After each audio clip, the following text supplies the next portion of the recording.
কি ডিফারেন্সটা বুঝতে পারছেন? টেকল্যান্ড কিন্তু 4K যুগে প্রবেশ করে ফেললো। অ্যান্ড আপনাদেরকে অনেক অনেক থ্যাঙ্কস যে পুরো জার্নিতে আপনারা সাথে ছিলেন। এখন আপনারা আপনাদের এই প্রিয় চ্যানেলকে 4K আলট্রা এইচডিতে দেখতে পাবেন। যাই হোক, মেইন কথা বলি। মেইন কথা হচ্ছে আমাদের এসএসডির এই গরম বাজারে, যেখানে কিন্তু মানুষ হাত দিলে হাত পুড়ে যাচ্ছে দামের চোটে, এর মধ্যে এক্সট্রিম ওসি বা এক্সওসি আমেরিকান অরিজিন একটা brand, they have launched an SSD যেটা হচ্ছে G300 মডেল PCI Gen 3 একটা এসএসডি। তো আজকে মূলত আমরা 4,900 টাকা প্রাইস পয়েন্টে 5 বছরের ওয়ারেন্টি সহ এই জিনিসটা কেমন ক্যালিবারের পারফরমেন্স করতেছে, ভিতরে কি কন্ট্রোলার আছে, সব কিছু দেখার ট্রাই করবেন। আপনাদেরকে একটা ফিডব্যাক জানানোর ট্রাই করবো যে এই জিনিসটা কি আপনার নেওয়া ঠিক হবে কিনা। তো আপনারা দেখছেন টেকল্যান্ড বিডি, আমি আর চলুন চলে যাক আজকে আমাদের এসএসডির পোস্টমর্টেমে।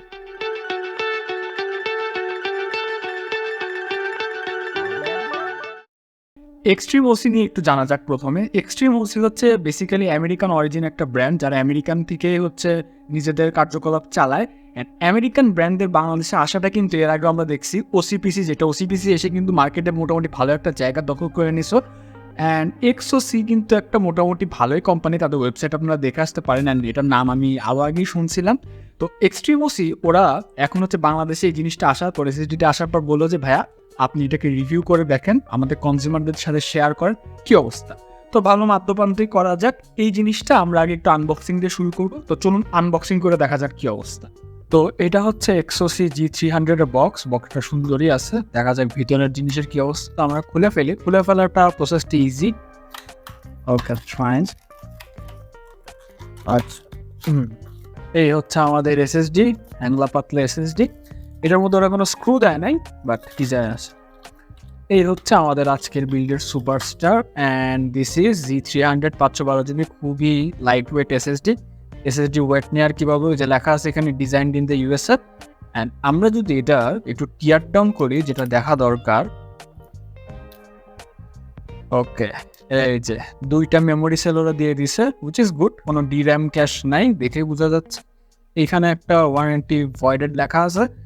এইটা হচ্ছে এই যে এইখানে Maxio controller, the famous Chinese controller brand. তো এখান থেকে আর এই দামের মধ্যে বেশি কিছু এক্সপেক্টও করার নাই। তো এই ছিল মোটামুটি আনবক্সিং এক্সপিরিয়েন্স। কোনো হিটসিঙ্ক নাই, Gen 3 SSD হিটসিঙ্কও দরকার নেই।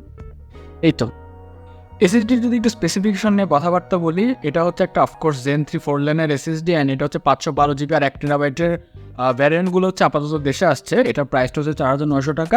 অ্যান্ড ওদের অ্যাক্লিং স্পিড হচ্ছে রিডের ক্ষেত্রে 3500 Mbps অ্যান্ড রাইটের ক্ষেত্রে হচ্ছে 3200 Mbps সিকোয়েন্সিয়ালি। তো এটা তো আমরা অফকোর্স বেঞ্চমার্কে দেখবই। আরেকটা জিনিস যেটা দেখবো সেটা হচ্ছে এটার ওরা বলতেছে যে TBW স্প্যান, সেটা কিন্তু 530 TBW স্প্যান, যেটা কিন্তু হচ্ছে অন্যান্য কম্পিটিটর যারা এসএসডি আছে দামের তুলনায় সেই ক্ষেত্রে কিন্তু অনেকটা বেশি।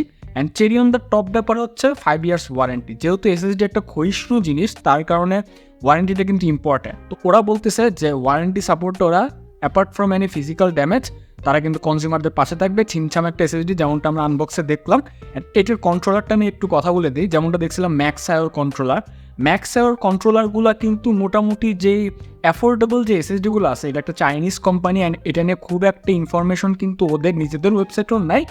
এই কন্ট্রোলারটা HP, তারপর বাদ বাকি যেই আমরা টেসারের যেই এসএসডিগুলো দেখি না NVMe, ওগুলোতে কিন্তু দেখি। এই কন্ট্রোলারটা কিন্তু বেশ ভালো মতো নিজেদের সুনামের সাথে কিন্তু এসএসডিতে মোটামুটি ভালোই করে আসতেছে। অ্যান্ড এটার আমি আরও 2টা এসএসডি হচ্ছে রিভিউ করছিলাম। তো সেই ক্ষেত্রে হচ্ছে আমি তেমন কোনো খারাপ জিনিসও পাই নাই। তো এইটার র্যান্ডম রিড IOPS হচ্ছে 335K অ্যান্ড রাইট IOPS হচ্ছে 500K, such a big claim PCI Gen 3 SSD হিসাবে। তো এই তো মোটামুটি ছিল, এর বেশি কিছু বলা নেই। এবার চলুন আমরা একটু আমাদের টেস্টে চলে যাই। প্রথমেই বুট টাইম টেস্ট। উইন্ডোজের বুট টাইমের ক্ষেত্রে আমরা যখন পিসির পাওয়ার বাটনটা অন করলাম, অ্যান্ড এটা একদম ভ্যানিলা উইন্ডোজ ছিল, কোনো কিছু ইনস্টল করা ছিল না। পাওয়ার বাটন অন করার সাথে সাথে হোম স্ক্রিন পর্যন্ত আসতে 11 সেকেন্ডের মতো টাইম লাগছে, যেটা কিন্তু ব্লেজিং ফাস্ট বলতেই হবে। এরপর আমরা যেটা করি সেটা হচ্ছে সব থেকে important test, crystal disk mark দিয়ে হচ্ছে এটা পুরো সিনথেটিক বেঞ্চমার্কটা বের করি। তখন আমরা দেখলাম যে এটার অ্যাক্লেম স্পিড অনুযায়ী রিড স্পিড সিকোয়েন্সিয়াল রিডে কিন্তু মোটামুটি 3514 Mbps এর মতোই পাচ্ছিল, বাট রাইটের ক্ষেত্রে একটু কম 3094 Mbps পাচ্ছিল, which is okay, no problem.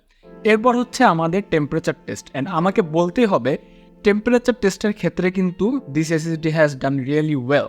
আমরা এটাকে 2-3 বার হচ্ছে বেঞ্চমার্ক করি 8 GME ফাইল দিয়ে 1 GME ফাইল দিয়ে, প্রত্যেকবারই এটাকে আইডিয়ালে দেখছিলাম 40 ডিগ্রি সেলসিয়াসে থাকে।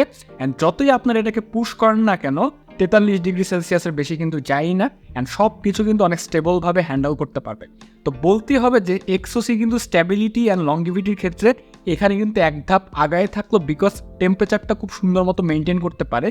যদিও PCI Gen 3 ক্ষেত্রে কিন্তু টেম্পারেচারটা এরকম থাকে স্বাভাবিক, বাট আপনার কোনো এক্সট্রা হিট সিঙ্ক বা অন্য কিছু ইউজ করতে হবে না, which is a very good sign. এরপর আরেকটা জিনিস যেটা করি সেটা জাস্ট এমনি করার জন্যই করি, আমরা একটা USB 3 NVMe SSD দিয়ে এটার সাথে হচ্ছে ফাইল ট্রান্সফারের ব্যাপারটা দেখি। যেহেতু USB 3.2 পোর্ট দিয়ে আমরা ট্রান্সফার করছি, তো এটার ক্ষেত্রে অবশ্যই ওটা একটা বটল নেকিং ফ্যাক্টর হয়ে থাকবে। তাও এটা কি করার জন্য দেখলাম যে প্রায় 383 Mbps স্পিডে কিন্তু ফাইলগুলো এটাতে ট্রান্সফার হচ্ছে। অ্যান্ড এটাতে আপনারা বাদ বাকি যে স্মার্ট তারপর ট্রিম যে ফিচারগুলো সব SSDতে থাকে সবই পেয়ে যাবেন, কিন্তু কোনো DRAM নাই, অ্যান্ড হচ্ছে আপনার HMB আছে কি নাই ওটা নিয়ে তেমন কোনো ইনফরমেশন নাই। এই ছিল মোটামুটি এটা আমার টেস্টিং মেথডের কথাবার্তা। এখন শেষ কিছু কথা দিয়ে চলুন শেষ করে দিই আমরা। দেখেন, SSD মার্কেট কিন্তু এখন খুবই গরম, তাও এটার একটু কস্ট পার জিবি নিয়ে কথাবার্তা বলি। এই SSDটা যদি আপনারা পারচেস করেন তাহলে যদি 4900 টাকা প্রাইস এখন আমরা ধরি, সেই অনুযায়ী প্রতি জিবির পিছে আপনার খরচ করতে হবে প্রায় 9 টাকা 5 পয়সার মতো, উইচ ইজ মোটামুটি অ্যাফোর্ডেবল বলতেই হবে, অন্যান্য কম্পিটিটরের তুলনায় ভালো করতেছে। অ্যান্ড আরেকটা জিনিস যেটা করতেছে 530 TBWর যে ওরা রেটিংটা দিছে এটা যদি ঠিকঠাক মতো হয়, অ্যান্ড উইচ ইজ আমার মনে হলো হওয়ার কথা, বিকজ টেম্পারেচারটা কিন্তু খুব ভালো থাকে, তাহলে এটা কিন্তু একটা হিউজ ব্যাপার। অন্যান্যরা কিন্তু মোটামুটি 350, 300, 512 জিবির ক্ষেত্রে এর বেশি দেয় না। হ্যাঁ, অ্যান্ড আরেকটা জিনিস ওরা যেটা করছে 5 ইয়ার্সের ওয়ারেন্টি, যেটা কিন্তু আপনার খুবই হ্যান্ডি আসবে, অ্যান্ড এই জিনিসটা আপনারা মোটামুটি টেকল্যান্ডের সব ব্রাঞ্চে পেয়ে যাবেন। তো I think XOC can be like a game changer, like হচ্ছে আমাদের OCPC, and hope for the best. এটা আপনারা নিতে পারেন, টেকল্যান্ডের যে কোনো ব্রাঞ্চে পেয়ে যাবেন। তো এটা আপনারা আমার যে টেস্টিং সেই অনুযায়ী কিন্তু বেশ ভালোই লাগছে। এখন এই SSD রিভিউ শেষ, যেটা আপনাদেরকে করতে হবে আমাদের যে গ্রুপটা আছে না টেকোলিক বাংলাদেশ, সেখানে আপনারা জয়েন হয়ে যাবেন। ভাই জয়েন হলে কি পাবো? জয়েন হলে ওই গ্রুপে আমরা রেগুলার টেক নিউজ, সব আপডেটেড টেক নিউজ শেয়ার করি। আপনাদের কোনো সাজেশন লাগলে আপনারা আমার সাথে জিজ্ঞেস করতে পারেন, আমার সাথে আড্ডা দিতে পারেন, আমাদের নেক্সট ভিডিও আপনাদের কী নিয়ে চান সব কিছু নিয়ে আপনারা এখানে সাজেশন দিতে পারেন। অ্যান্ড হচ্ছে এই ভিডিওটা ভালো লাগলে লাইক দেবেন, and subscribe to the channel. Must দেখা হবে অন্য কোনো ভিডিওতে। তখন good bye, definitely will catch on the next one.